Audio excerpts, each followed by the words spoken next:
Sveiki, mėlėjai, nors laidos sezonas baigėsi, bet nuotykiai nesibaigia niekada. Tai mes su Dovydu, ta proga, kad nesenai minėjom Baltijos kelią, nusprendėm prasukti Baltijos kilpą ir realiomis sąlygomis išbandyti šitos 405 MT motociklus. Kiek mūsų kilometrų laukia? Mūsų lauks realiai apie 2200.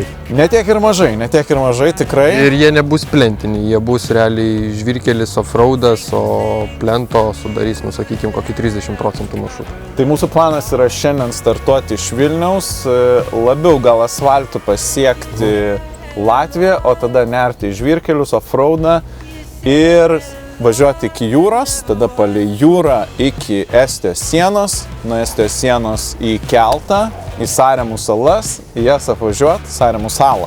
Jo, visą aplinkui. Taip, apvažiuoti ir grįžti atgal į Estiją, į pagrindinę žemyninę Estiją ir jau nuo ten atgal į Vilnių tiesiausių kelių turbūt. Tiesiausio žiūrėsim, jeigu turėsim dar jėgų, tai dar ir nusuksim kažką. Ir laiko. Tai ką, nieko nelaukiam, sėdam ant mocijų ir važiuojam. Diena nusimato šiandien ilga.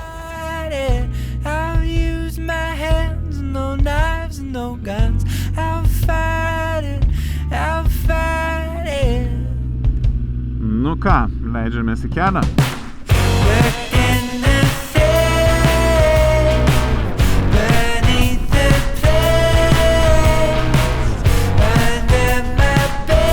Į kelią leidomės lietuviškais užmiesčio keliais, vingiuojančiais per laukus, miškelius, kalveles ir slėnius. Su maloniu prasidedančios kelionės jauduliu mėgavomės vaizdais bei puikiu, nors ir šiek tiek vėsokų oru, kuris planuojant kelionę truputėlį neramino. Iš pradžių labai bijojau, kad pradžia rugsėjo buvo gera ir galvojau, negali visą laiką būti taip gerai. Ir nebuvo, nes kelios dienos prieš palijo šiek tiek, buvo nekoks oras, bet visa ateinanti savaitė nusimato tikrai nebloga, tai tikėkime, kad visoje kelionėje mums pavyks gauti tokius gerus orus. Na, svarbiausia, kad bent jau nebūtų lietaus.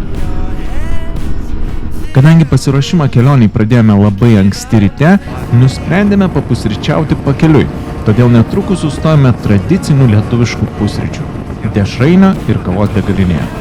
Ką, pirmas sustojimas, esame veikę kokius 80 km, sustojame netoli Jonavos, papusryčiavom, išgeriam kavos ir judėsim toliau. Sekantis sustojimas turbūt netoli Latvijos. Ir tada jau kirsim Latvijos sieną, šoksim į žvyrkelius, miško keliukus ir nuotikiausiu. Tai važiuojam toliau. Pasistiprinę toliau leidomės į kelią ir po dar vieno trumpo sustojimo prie Šeduvos malūno sparčiai artėjome prie Latvijos sienos.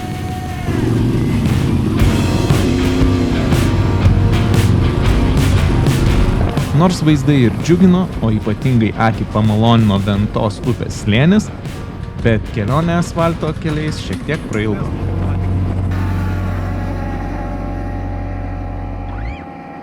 Ką, esam jau Latvijai, neprireikė nei 300 km ir jau vietoj. Turiu pasakyti, kad biški prailgo. Tiesiog nusibodo tie asfaltai, jau norės į kokius žvyrkelius varyti, ne? Žiauriai. Žiauriai. Tai bet tą mes padarysim būtent dabar. Iškart nieko nelaukdami ir suksim, man atrodo, į žvyrkelius. Sėdam ir iš karto realiai lendam į žvyrkelius, miškus ir pradedam tikrąją kelionę. Nuotikiauti. Bet irgi iš pat pradžių dar neskubėsim lėkti. Sustosim pavalgyti kažką, užsikaisim vandenuko ir pasidarysim maisto, kad pasistiprinti prieš rimtus išbandymus.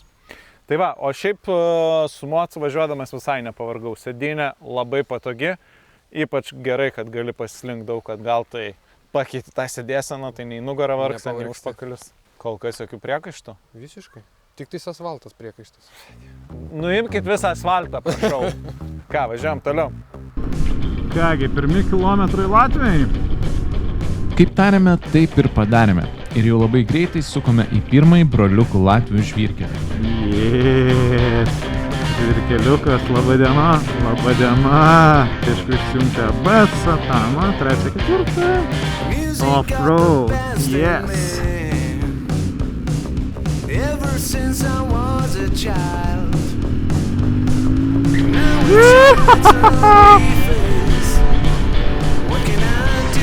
Birus paviršius ir to pasekoje lengvo nestabilumo kutenamas vestibuliarinis aparatas maloniai nuteikia ir įkvepia naujos energijos mūsų kelionį. Tačiau nors ir mėgavomės važiavimu, bet ne viskas vyko pagal planą. Čia ta pati venta, kurios gražus slėnis buvo. Mūsų maršrute nusižiūrėta sustojimo vieta nepasirodė tinkama, todėl nusprendėme, kęsdami vis didėjantį alkį, važiuoti toliau ir tikėtis geresnės vietos ilgesniam sustojimui. Mūsų kelias buvo įvairus, nuo drėgno, molino einančio per miškelius ir krūmynus, iki plataus žvyrkelio vingiuojančio per laukus. Netrumpai pavažiavus mums pagaliau nusišypsojo sėkmė ir aptikome puikią vietą poilsiui.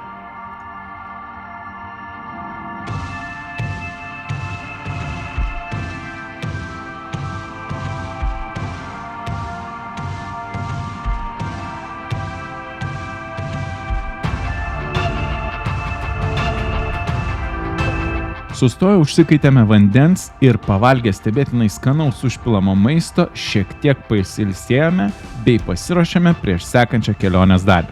Kadangi laiko neturėjome daug, per ilgai mėgautis puikiu oru negalėjome, tad vėl leidomės į kelią. Ir vos pavažiavus supratome, kad dalyvaujame lenktynėse. Su Dovydu bendravom per komunikacijas šalme ir Dovydas sako, mes dabar grinai vejame saulę ir saulėlydį ir bandome spėti saulėlydį sutikti prie jūros. Tai tikėkimės mums pavyks. Įdomu, kas greitesnė, ar saulė, ar mes.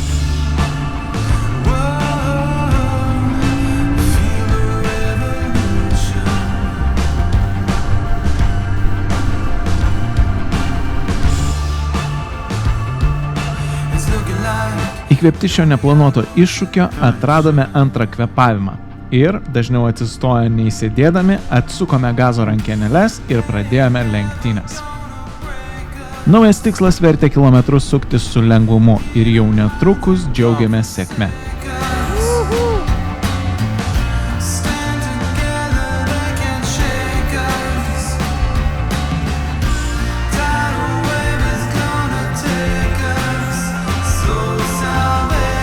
Nu ką, kaip matot, jau pagaliau pasiekėm jūrą. Kiek mums liko iki Ventspilio? Apie 50 jau. Tai dar tiek įveikėm ir varysim ilsėtis. Sakyčiau, biškį užtrukom ilgiau negu tikėjausi. Truko mums disciplina su sustojimu laiku ir sustojimu kiekiu. Mes rytoj pasitaisysim. Bet sakykit, ką norit, vaizdas fantastiškas.